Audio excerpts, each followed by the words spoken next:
Olá, meus amigos, tudo bom? Eu sou Igor Maciel, professor aqui do Estratégia OAB, e hoje eu queria passar para vocês aí uma dica de direito administrativo para a primeira fase do exame de ordem. Hoje nós vamos falar sobre responsabilidade civil do Estado. Então vamos dar uma dica geral, vamos dar várias dicas, na verdade, sobre o tema responsabilidade civil do Estado. Queria conversar com vocês hoje sobre o que é responsabilidade civil do Estado, o que é responsabilidade objetiva, responsabilidade subjetiva, teoria do risco administrativo, teoria do risco integral, como é que funciona, se o Estado deve ou não pagar dano moral para o presidiário que está lá sujeito a condições degradantes, sim ou não. Tudo isso são questões, todas essas são questões que são muito cobradas aí na primeira fase da OAB em direito administrativo. E é sobre essas dicas que eu quero conversar com você hoje. Vamos lá! Queria falar com vocês sobre a responsabilidade civil do Estado, como é que funciona, né? Dica de hoje, responsabilidade civil do Estado. Pessoal, rapidamente, para você que não me conhece, eu me chamo Igor Maciel, sou advogado, sou mestre em Direito aqui pelo CEUB e deixo aí na tela os meus contatos, porque qualquer dúvida, qualquer crítica, qualquer sugestão, vou estar à disposição de vocês nas redes sociais, tá bom? Vamos seguir, pessoal. Primeiramente, eu queria conversar com vocês sobre a responsabilidade civil do Estado no seguinte aspecto. Qual é a diferença entre a responsabilidade civil objetiva e a responsabilidade civil subjetiva? Pessoal, na responsabilidade objetiva, a vítima, ela tão somente quando entra em juízo contra o causador do dano, ela só precisa demonstrar o ato praticado, o dano sofrido e o nexo de causalidade entre o ato e o dano. Ou seja, qual é por que esse dano foi sofrido? Eu só sofri esse dano por conta desse ato. Ou seja, há um nexo de causalidade entre o ato e o dano. Já na responsabilidade subjetiva, além de demonstrar o ato, o dano, o nexo de causalidade entre o ato e o dano, o autor, a vítima, ela precisa também demonstrar que o causador do dano, que o réu no processo, agiu com dolo ou culpa. Precisa demonstrar o elemento subjetivo da conduta do agente, o dolo ou culpa, certo? E aí vejam, a responsabilidade civil do Estado, ela se opera, em regra, quanto aos atos comissivos, se opera de forma objetiva. Não precisa a vítima demonstrar em juízo que a administração pública, que o agente público representando a administração pública, praticou um ato com dolo ou culpa. Basta demonstrar o ato, o dano e o nexo de causalidade. E vejam que no Brasil, a responsabilidade civil ela se dá segundo a teoria do risco administrativo. O que é isso? Pela teoria do risco administrativo, ela é uma teoria que difere da teoria do risco integral. Na teoria do risco administrativo, o Estado, pessoal, pode alegar causas de redução ou exclusão de sua responsabilidade. Vai poder o Estado alegar que que houve uma causa excludente da sua responsabilidade, que houve culpa concorrente, culpa exclusiva da vítima, algo que exclua ou atenue a sua responsabilidade. E isso cai muito na OAB, tá, pessoal? A responsabilidade civil do Estado, no Brasil, ela é objetiva, segundo a teoria do risco administrativo. Tudo bem? Dito isto, eu queria mostrar para vocês que a responsabilidade civil do Estado, ela está fundamentada na Constituição Federal, no artigo 37, parágrafo 6º da Constituição Federal, e também no artigo 43 do Código Civil. Marquem aí no vademecum de vocês, porque esses são artigos importantes para o estudo de vocês para a primeira fase da OAB.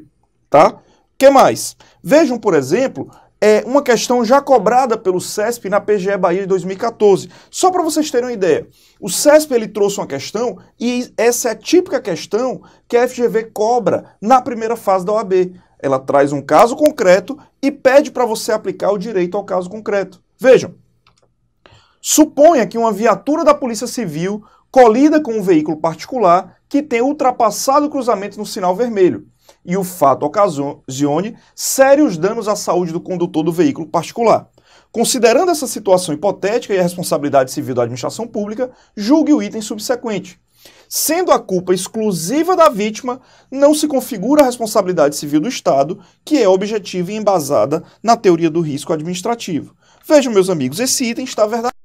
Se no Brasil a responsabilidade civil do Estado se opera de forma objetiva, não precisamos demonstrar, a vítima não precisa demonstrar que o agente estatal agiu com dolo ou culpa, mas essa responsabilidade ela se opera também segundo a teoria do risco administrativo.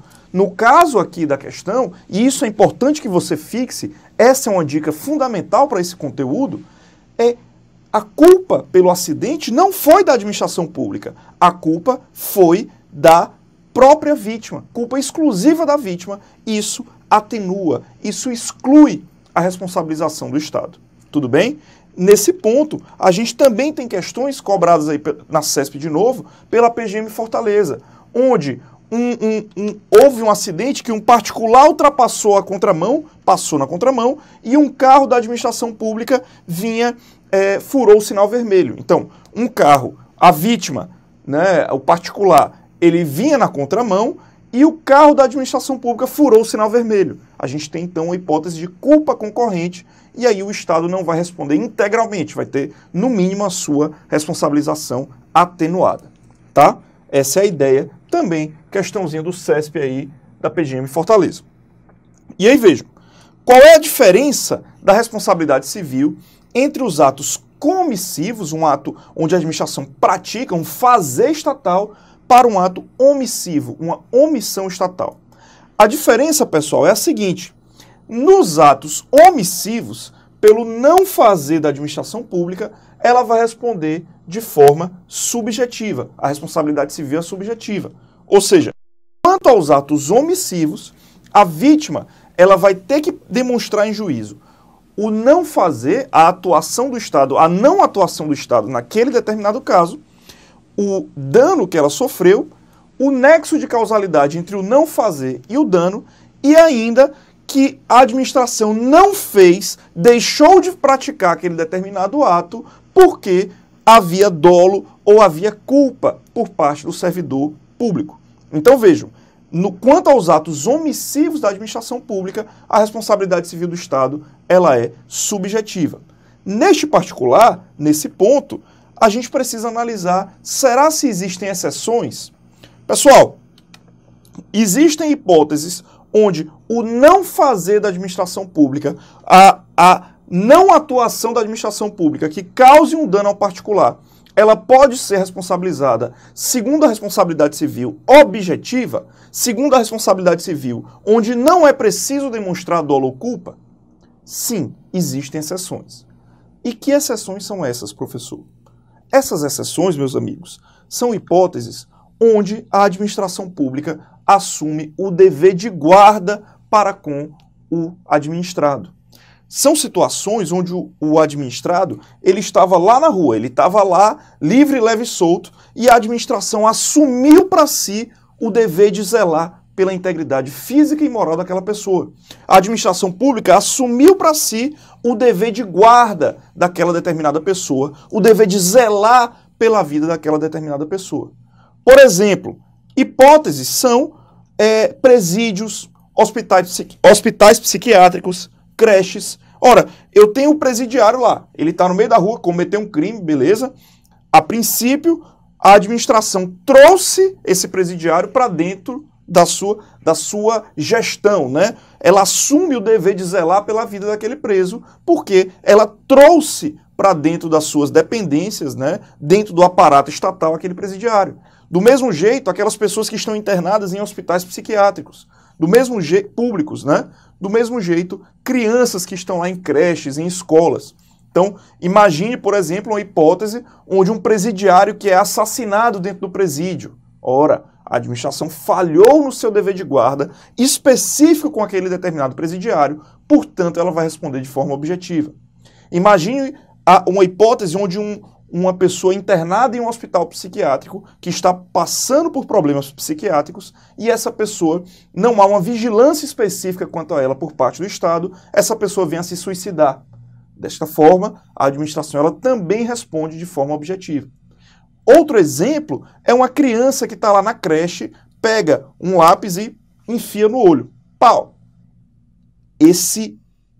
Aquela criança, ela estava sob a guarda do Estado, sob a guarda da administração pública, e o Estado não zelou pela vida daquela criança da forma que deveria ter zelado. E aí, a partir do momento que aquela criança sofre um dano dentro da escola pública, o Estado responde de forma objetiva. Portanto, em regra, a responsabilidade civil do Estado ela é objetiva quanto aos atos comissivos, quanto ao fazer estatal. Quanto aos atos omissivos, quanto ao não fazer, a administração pública responde de forma subjetiva. Contudo, em relação aos atos onde há um dever específico de guarda da administração pública, de zelar pela integridade física e moral daquelas determinadas pessoas, quando a administração pública falha nesse dever de guarda, aí sim a responsabilidade civil vai ser objetiva. Tudo bem? Então os exemplos que podem cair na sua prova são presídios, hospitais psiquiátricos, creches, suicídio, assassinato, lesões dentro desses estabelecimentos aqui. Tudo bem? Vamos lá. A gente precisa falar ainda também, porque é importante, isso cai muito na primeira fase da OAB, a relação entre o Estado e o presidiário. A pergunta que o Supremo respondeu recentemente e que provavelmente vai cair na sua prova. Professor, deve o Estado indenizar o preso que está sujeito a condições degradantes, aquele presidiário sujeito a condições degradantes? Sim ou não? Então, o presidiário que está lá internado, está preso, perdão, numa cela para 10 pessoas e ele está com mais 40 naquela cela, naquela determinada cela. Vejam, ele está em uma situação degradante, está lá com... ele está num local que cabem 10, ele está dividindo a cela com, ao todo, sei lá, 50 pessoas. É um absurdo o que está passando com ele. E aí o que acontece? Esse presidiário entra com ação contra o Estado, ele tem o direito de receber indenização por dano moral? Pessoal, tradicionalmente, não. O STJ entendia que seria contraditório eu indenizar o preso por dano moral, ao invés de usar esse dinheiro para melhorar as condições do presídio. Então, tradicionalmente, o STJ entendia que isso seria uma contradição. Mas o Supremo Tribunal Federal, em um julgado relativamente recente, mudou esse entendimento e passou a dizer o seguinte: ora, se é o próprio Estado, através da Constituição Federal, que assegura uma dignidade para o preso, que o preso vai ter condições dignas, não pode o próprio Estado descumprir essa determinação. E aí, para o Supremo Tribunal Federal, considerando que é dever do Estado, imposto pelo sistema normativo, manter em seus presídios os padrões mínimos de humanidade, previstos no ordenamento jurídico, é de sua responsabilidade, nos termos do artigo 37, parágrafo 6º da Constituição Federal, ressarcir a obrigação de ressarcir os danos, inclusive morais, comprovadamente causados aos detentos em decorrência da falta ou insuficiência das legais de encarceramento. Portanto, se o presidiário está sujeito a condições degradantes no presídio, o Estado deve sim ser condenado a indenizar por dano moral. Beleza? Para a gente finalizar, eu queria dizer para vocês que não apenas a responsabilidade civil do Estado ela é objetiva, mas também a responsabilidade civil dos prestadores de serviços públicos ela é objetiva. Ou seja, as pessoas jurídicas de direito público e também as de direito privado prestadoras de serviço público vão responder pelos danos que seus agentes, nesta qualidade, causarem a terceiros. Essa responsabilização ela é objetiva quanto aos atos comissivos. A dúvida que surgiu foi: mas professor, uma concessionária de energia elétrica, se de repente eu tenho uma pessoa que é consumidora da concessionária, lá na sua casa há um problema na energia elétrica, você sofre um dano, você tem o direito de ser indenizado de forma objetiva? Sim. Mas professor, e se a pessoa não for consumidora de energia elétrica, ainda assim ela vai ter o direito de processar a concessionária sob a responsabilidade objetiva? Também. Segundo a jurisprudência do Supremo, a responsabilidade civil das concessionárias de serviço público, ela vai ser objetiva tanto quanto aos usuários, como quanto aos não usuários do serviço público. Essa é a ideia. A jurisprudência do STF se orienta no sentido de que tanto as pessoas jurídicas de direito privado, prestadores de serviço público, vão responder objetivamente tanto quanto aos usuários, como quanto aos não usuários do serviço público. Beleza, pessoal? Espero que vocês tenham gostado. Essa a dica, essas eram as dicas que a gente tinha para passar sobre a responsabilidade civil do Estado. Aguardo vocês na próxima dica.